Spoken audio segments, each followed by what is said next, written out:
तीर्थराज प्रयागराज आउ गोटे एपिसोड को स्वागत करुच्ची मु स्वराज। आज चलते देखा आम दशाश्वमेघ घाट। दशाश्वमेघ घाट रे कौन हुए? कुंभ मेला चली आज है 21 तारीख। तो दशाश्वमेघ नुह कि मुख्यतः बोधे ये क्रियाकर्म सब जोटा नुह कि से कम बहुत चली कारण संगम पटे नुह कि जेते सब स्नान करने से भिड़ हो जाए तो ये नुह कि टिके खोला अच्छी लोक भिड़ भी नहांती तो ये भल अच्छी। ये देखो এইটা সাইডে जोड़ा যাইছি নুহ কি পন্টন ব্রিজ 16 नंबर ब्रिज एटा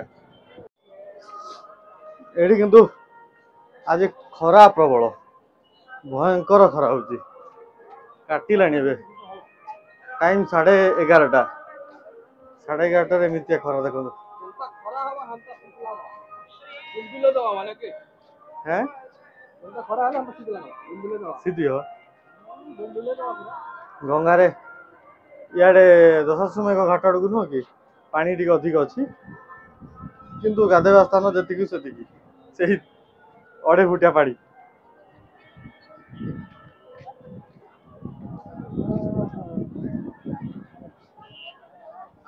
देखो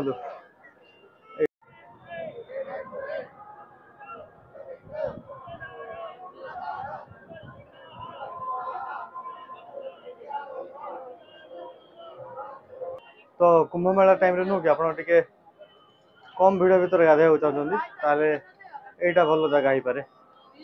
दशाश्वमेघ घाट संगम रु 2 किलोमीटर खंडे दूर अच्छी चल चली पलैले हम आराम आसतु प्रयागराज बुलंतु पुण्य कमातु रही। जय जगन्नाथ।